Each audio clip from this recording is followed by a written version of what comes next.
Any questions of any of the committee members?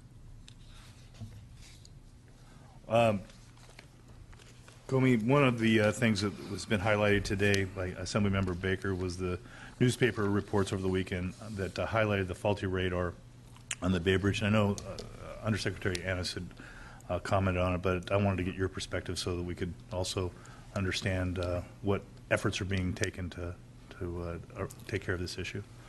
Well, I think the Undersecretary covered the current status of that issue. We are working with the manufacturer to get a replacement and fix it. We're also working with the Coast Guard, so I think fears should be allayed about any concerns for safety out there, because the Coast Guard is involved with us in this conversation. And my understanding is that the pilots have a number of the navigational tools with which to work, and this is just one element of it. So we're comfortable that we will be able to replace and have the beacons back operational. But in the meantime, we're also very comfortable with the fact that I think safety has been maintained, working with all parties involved. One other question. Can you please tell us more about the administration's plans to relinquish highways and the department's efforts to shift staff to resource this, shifting them from where? Shift staff to resource? I'm sorry, I'm not following. Relinquish the highways and the department's efforts to shift staff to resource this, the relinquishment. Well, the issue of the relinquishment, I think, is a question of really where some highways best belong.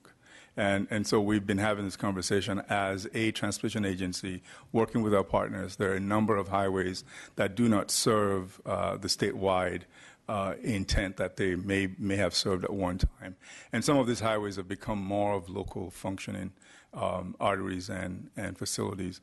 And so the issue of relinquishment is really targeted towards that, to address which highways do not belong with the state DOT, but best managed locally. In terms of shifting staff, that's really not a conversation that I'm familiar with, but we are definitely we're working on providing information that will articulate, one, which highways make sense to put on a list of highways that could be relinquished, but mostly to work on the process of accomplishing that relinquishment. All of that is within our current activities, so I don't foresee any need to shift staff to do anything different. Thank you so much. Thank you. Look forward to working with you this year and the department, and I appreciate both of you coming today, and my best to the Executive Director. I hope he was able to be successful with the Secretary to bring more resources to California. Looking forward to the report too, but thank you for having us here. Thank you. Now we'll move on to the Executive Director of the Board of Pilot Commissioners, Alan Garfinkel. The Director, Garfinkel, thank you for making this drive from the city, and look forward to your report. And if you can expand a little bit on the other safety measures that have been described. Well, good afternoon, Mr. Chairman and members of the committee. Thank you for having us here. It's an honor and a privilege. My name is Alan Garfinkel. I'm the Executive Director of the Board of Pilot Commissioners for San Francisco, the bays of San Francisco, San Pablo, and Sassoon. And with me is Roma Krista Plant, who's Assistant Director of our board and comes with a great deal of state administrative experience, having served on the iBank as an Assistant Executive Director, and now is serving the state through our board. The Pilot Commission, I'll give you a quick update on what we do. We have a number of handouts which I neglected to give to the staff, so let me give those right now.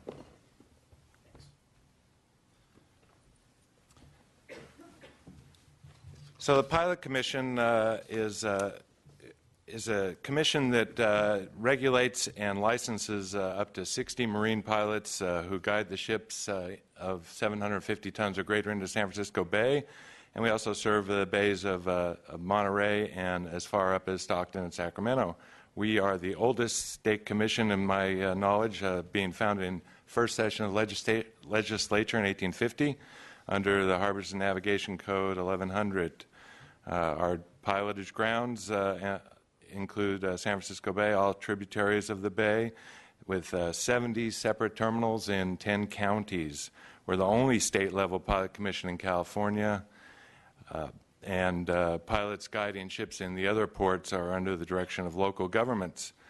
The pilots we license facilitate about 8,000 ship moves annually, and the influence is about $35 billion in imports and $15 billion in exports every year attributed to the ports that service the bay. The pilotage grounds are also home to fishing, tourism, and recreational opportunities for millions of visitors. We are a constituent department of the California Transportation Agency, and in 2009 we were put there by the legislature after the Costco-Busan into BT&H, Business Transportation Housing, that morphed into the California Transportation Agency. Our expenses are paid by user fees on the shipping industry. There are no public tax dollars that go into our operation. We have a 7-member board appointed by the governor, subject to Senate confirmation, and that includes members of the shipping industry, the pilots, and business members of the public. We have a full-time staff of 4. You have 50% of it in front of you here. Including a staff services analyst and an office technician. We contract with the California Highway Patrol for administrative support and the Department of Justice for legal support. And most of the work of our commission is done by committees, advisory committees, who then advise the board on decisions that are before them. All our meetings are open to the public, and our main goal is to license and regulate the marine pilots. Our mission statement is to protect the bay and the safety of the users of the bay through competent and well-regulated pilotage. We also, in addition to licensing the pilots, we select and train new pilots, and we have a program to cover that, and we provide continuing education for, for the existing pilots. We also have an interest in pilot safety, so we investigate and follow up on any safety issues that the pilots encounter, such as pilot hoists or pilot ladders. The rate regulation is set by it's pursuant to statute, and vessels pay compulsory pilotage fees set by the legislature. The rates are set by the legislature upon recommendation by the board members. We also oversee the pilot pension plan, and we work closely with Coast Guard and industry representatives to advance our mission. This includes working with the Harbor Safety Committee in San Francisco Bay to get better feedback from our stakeholders.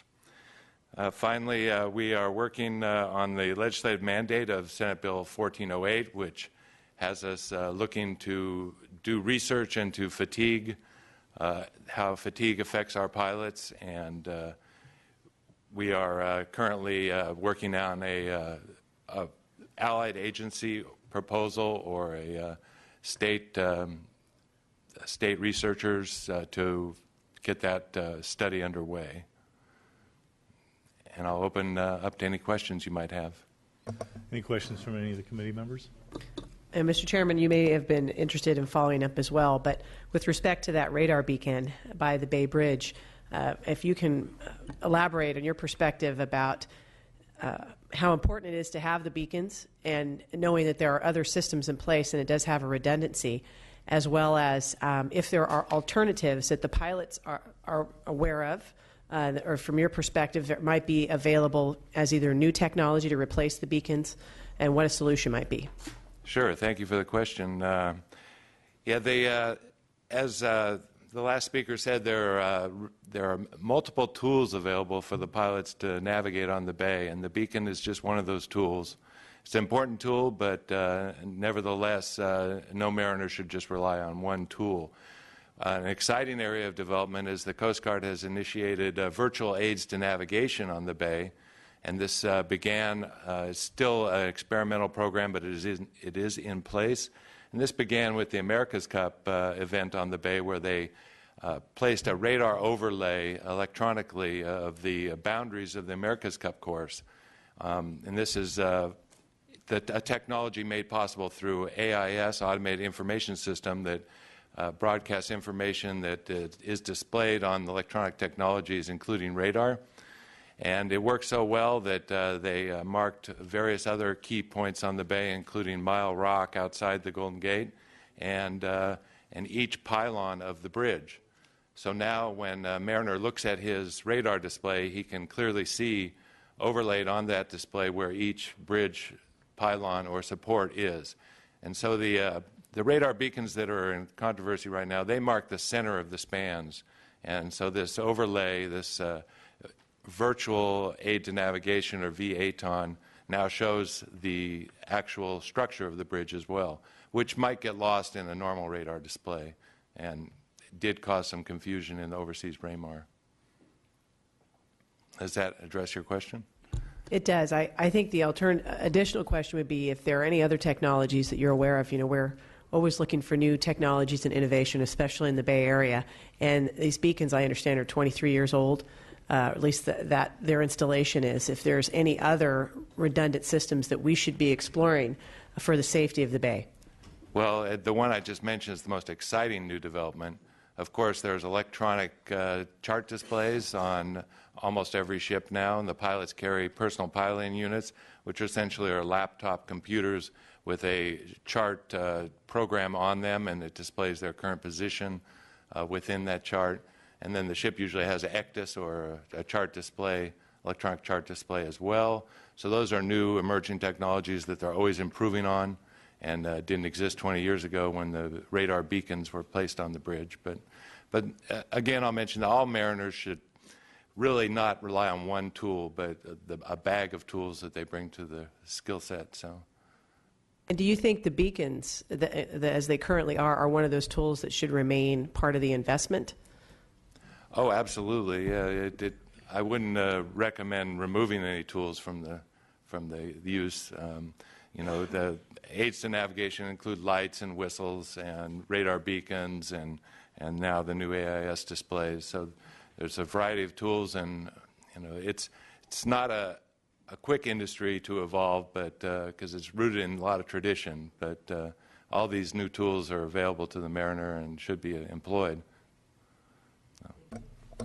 So thank you, and thank you very much for coming all this way for the update. Look forward to any opportunities to interface with your association. I know I did go through the process of a tour. I think I'd highly recommend it for any of our committee members to understand better what your members go through to get the ships in and out safely through the bay.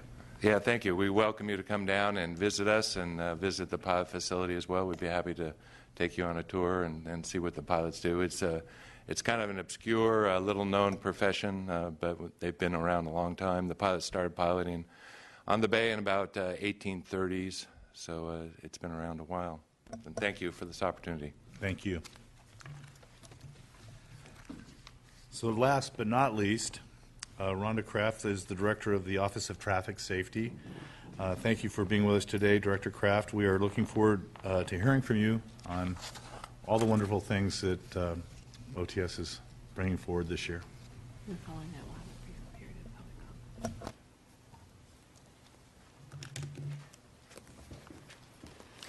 Mr. Chairman, committee members, thank you for having me. I really appreciate the opportunity to be here. Today, I'm just going to give you an overview about the Office of Traffic Safety and how it came to be and when it was established. Then I'm going to talk about some of the specific program areas that we fund, along with some of the other activities that the Office of Traffic Safety participates in that we believe is very important to California's traffic safety program.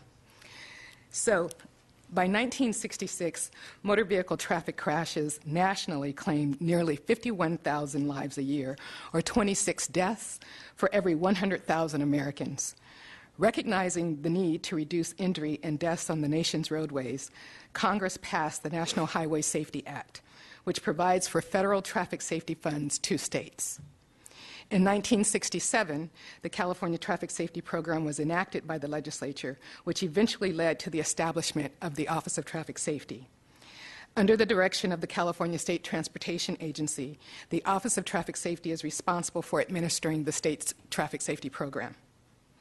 This is accomplished through the use of funds obtained from the National Highway Traffic Safety Administration and used to fund behavioral safety programs. OTS's mission is to effectively and efficiently administer traffic safety grant funds to reduce traffic deaths, injuries, and economic losses on California's roadways, with one overriding purpose, which is to save lives. California receives about $80 to $84 million annually and has the largest traffic safety program in the country. The funds are intended to create and help sustain innovative programs at the state and local level that are designed to reduce fatal and serious injuries on California's roadways. OTS identifies business partners and stakeholders and solicits proposals statewide to address California's traffic safety problems. The proposals are reviewed and rated against several criteria, including potential traffic safety impact, collision statistics and rankings, seriousness of identified problems, and past performance if they've ever had a grant with us. Each year, the Office of Traffic Safety develops a highway safety plan, identifying the key highway safety problems in the state and the most effective countermeasures to address them. I believe you received a copy prior to our beginning. The plan serves as California's application for federal funds allocated by Congress through the National Highway Traffic Safety Administration. The programs in this plan are designed to address federally designated top funding programs, which also correspond directly to specific problems here in California. These programs include alcohol-impaired driving, which unfortunately still accounts for about a third of all traffic fatalities. Some of the key strategies for dealing with alcohol-impaired driving include sobriety checkpoints, public education, and partnerships with such entities as MAD, Mothers Against Drunk Driving, and RAD, Recording Artists Against Drunk Driving. There's also distracted driving, which represents an estimated 5% of all crashes, and those are only the ones we know about because oftentimes the drivers will not admit to distracted driving. Key strategies in this area include education, public awareness, and high visibility enforcement. The next program, drug-impaired driving. And although we don't know specifically the extent of drug-impaired driving problem in California, we know that the use of prescription drugs as well as over-the-counter drugs combined with alcohol is becoming more and more of a problem here in California. Key strategies for dealing with this area include law enforcement and prosecutor training through our Traffic Safety Resource Prosecutor Program. This program includes about 6 former prosecutors throughout the state who go out and provide training and education to both law enforcement and attorneys, district attorneys. We also have expanded the knowledge base of drug recognition evaluators who are available to testify in court and act as expert witnesses in the area of drug-impaired driving. We also have an occupant protection program. This program is designed to increase compliance with the safety restraint laws, including the correct and consistent use of infant and child safety seats. I'm proud to say that because of some of the programs such as Click It or Ticket, which I'm sure you're familiar with, and also high visibility enforcement, that the compliance rate here in California is about 97%, which is one of the highest in the nation. Pedestrian and bicycle safety. This program is designed to increase safety awareness among pedestrians, bicyclists, and motorists. In the decade from 2003 through 2012, 6,798 people died while walking in California, and bicycle injuries and fatalities are also increasing. Some of the key strategies in this area include education, enforcement, some engineering, and pedestrian and bicycle safety assessments that are done by UC Berkeley, another one of our partners. Another program area is traffic records. This program goal is to establish and improve record systems that aid in identifying existing and emerging traffic safety problems and to aid in evaluating program performance. It also includes automating manual processes where they exist. Key strategies include data collection and system enhancements. Another program is emergency medical services. This program goal is to ensure that persons involved in motor vehicle collisions receive rapid and appropriate medical treatment through a coordinated system of emergency medical care. Some of the key strategies in this area include the purchase of life-saving equipment, training and access to data, as well as improved emergency response times and medical care. Another program is roadway safety. The program goal is to improve the roadway and associated environment with a special emphasis on the identification and surveillance of crash locations and traffic control devices. Police traffic services, which focuses on reducing motor vehicle collisions through selective enforcement, education, and deterrence. These activities are designed to encourage compliance with seatbelt use, impaired driving, speed limits, and other traffic laws.